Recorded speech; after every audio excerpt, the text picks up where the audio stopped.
On the 17th of June, 1815, we marched through Brussels, amid the joy of the inhabitants, who brought us out all manner of refreshments. I heard some remarks from them to the effect that we were all going to be slaughtered like bullocks, but we only laughed at this, telling them that that was nothing new to us. Some of the younger recruits, however, were terribly downcast and frightened at the idea of fighting, but I have often found that it is these most timid ones who, when they come to an actual battle, rush forward and get killed first,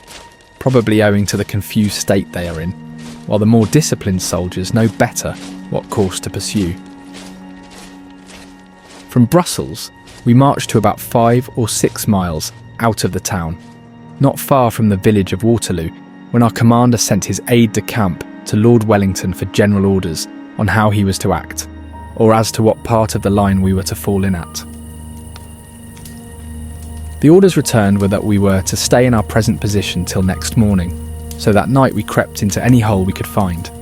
cowsheds, cart houses, and all kinds of farmstead buildings, for shelter,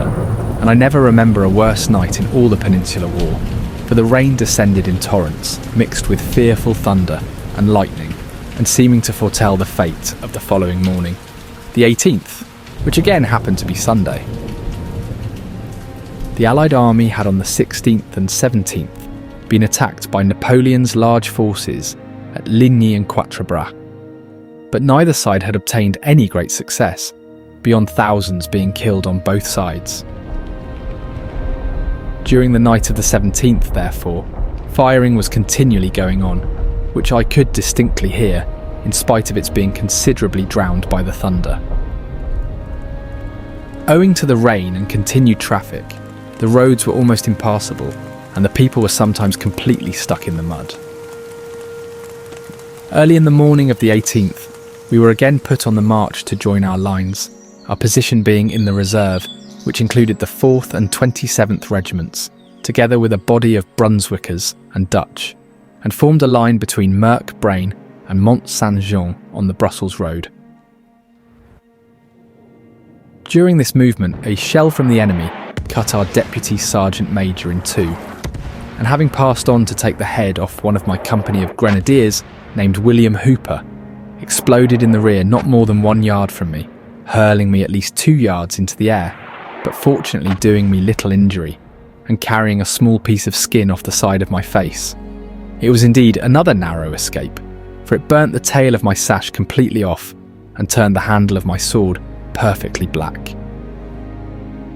Even this much had unfortunately so frightened one of the young recruits of my company, named Bartram, who had never before been in action, and now did not like the curious evolutions of this shell so close to him, that he called out to me and said he must fall out of rank, as he was taken very ill. I could easily see the cause of his illness, so I pushed him into rank again, saying, "Why, Bartram, it's the smell of this little powder that has caused your illness. There's nothing else the matter with you." But that would not content him at all,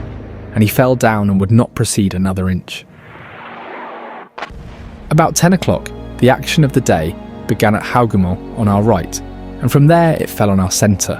where we were attacked by a tremendous body of cavalry and infantry. The fire, however, which had been kept up for hours from the enemy's cannon, had now to be abated in that quarter, owing to the close unison of the two armies. And from this time onward we endured some heavy work throughout the day, having constantly to be first forming square to receive the repeated attacks of their cavalry, and then line to meet their infantry, charge after charge being made upon us, but with very little success. At the commencement, the commanding officer was killed by a musket shot, but his place was soon filled up. On our left on the turnpike road was placed a brigade of German cavalry, with light horses and men. When Buonaparte's bodyguards came up, they charged these, making fearful havoc amongst their number. They were routed and obliged to retreat, but the lifeguards and Scotch Greys fortunately making their appearance immediately, some close handwork took place. And the bodyguards at last finding their match, or even more, were in their turn compelled to fall back before the charge of our cavalry, numbers of them being cut to pieces. Still nothing daunted, they formed again, and this time ascended at us, But of the two, they met with a worse reception than before, for we instantly threw ourselves into 3 squares with our artillery in the centre, and the word having been given not to fire at the men, who wore armour, but at the horses, which was obeyed to the very letter. As soon as they arrived at close quarters, we opened a deadly fire, and very few of them wholly escaped. They managed certainly, at first, to capture our guns, but they were again recovered by the fire of our 3 squares, and it was a most laughable sight to see these guards in their chimney armour trying to run away after their horses had been shot from under them, being able to make very little progress, and many of them being taken prisoners by those of our light companies who were out skirmishing. That affair, however, had only passed off a very few minutes before their infantry advanced, and we had again to form line ready to meet them. We, in our usual style, let the infantry get well within our musket shot before the order was given to fire, so that our volley proved to be a fearful success. And then immediately charging them, we gave them a good start back again, but not without a loss on our side as well as on theirs. We did not lose a single inch of ground the whole day, though after these successive charges, our numbers were fearfully thinned, and even during the short interval between each charge, the enemy's cannon had been doing some mischief among our ranks besides. The men in their tired state were beginning to despair, but the officers cheered them on continually throughout the day with the cry of, "Keep your ground, my men." It is a mystery to me how it was accomplished, for at last so few were left that there were scarcely enough to form square. About 4 o'clock I was ordered to the colours. This, although I was used to warfare as much as any, was a job I did not at all like, but still I went as boldly to work as I could. There had been before me that day 14 sergeants already killed and wounded while in charge of those colours, with officers in proportion, and the staff and colours were almost cut to pieces. This job will never be blotted from my memory. Although I am now an old man, I remember it as if it had been yesterday. I'd not been there more than a quarter of an hour when a cannon shot came and took the captain's head clean off. This was again close to me, for my left side was touching the poor captain's right, and I was spattered all over with his blood. One of his company, who was close by at the time, cried out, "Hello, there goes my best friend," which caused a lieutenant who quickly stepped forward to take his place, to say to the man, "Never mind, I will be as good a friend to you as the captain." But now I must get on to the last charge of cavalry, which took place not very long after this. Few as we were, when we saw it coming, we formed squares and awaited it. Then we poured volley after volley into them, doing fearful execution, and they had to retire at last before the strong dose we administered. Not, however, without our losing more men, and so becoming even weaker than before. We were dreading another charge, but all the help we got was the cry of, "Keep your ground, my men, reinforcements are coming." Not a bit, however, did they come till the setting sun, in time to pursue our retreating enemy, the Prussians under Marshal Blücher having been detained elsewhere, and although long expected, only being able at this period to make their appearance at last. We were indeed glad to see the arrival of these Prussians, who now coming up in 2 columns on our left flank, advanced on the enemy's right.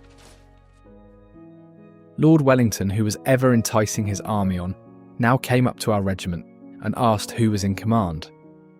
On being told it was Captain Brown, he gave the order to advance,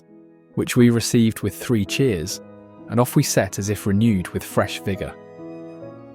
The attack was now being made by the whole line, together with the Prussians, who had come up fresh and were therefore more than a match for the harassed French.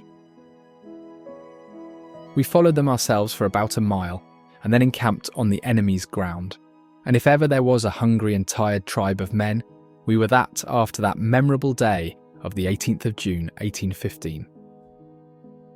Then the first thing to be thought of was to get a fire and cook some food, which was not so easy, as wood was scarce and what there was wet through. One of our company, named Rouse, who went out in search of sticks, came across one of the enemy's powder wagons that we had taken in the battle amongst the rest of the many things, and immediately commenced cutting the cover up for fuel, but his hook coming in contact with a nail or some other piece of iron and striking fire, as a natural consequence, the remains of the powder in the wagon exploded and lifted the poor fellow to a considerable height in the air. The most remarkable thing was that he was still alive when he came down and able to speak, though everything had been blown from him except one of his shoes. He was a perfect blackguard, for although he was in a most dangerous state, he did not refrain from cursing his eyes, which happened, as it was, to be both gone, and saying what a fool he must have been. He was that night conveyed to Brussels Hospital with the rest of the many wounded, and died in a few days, raving mad. Of the general loss on that blood-stained day, I am unable to give an exact account, but it must have been enormous on both sides, for 300 of my regiment alone were missing. And this was not so great a loss as that of some regiments, for the one on our right lost 600, chiefly from the continual fire of shot and shell that the French cannon had kept up between the charges. But now there was very little delay, and early next morning we were again put in motion, to prevent our enemy, if possible, from getting any breathing time. The Prussians were at least 12 hours in advance of us, so that we really had not much to fear, but still some doubt was entertained as to whether the enemy would make another stand in their own territory, and in all probability such would have been the case if Blücher had not been pushing so close on their heels. I very much doubt too, if had not the Prussians come up when they did, both armies would not have remained on the field of Waterloo, and perhaps have joined battle again in the morning, for the French had been expecting fresh reinforcements after their defeat. But these not arriving, and we being increased in numbers, no resource was left them but to retreat.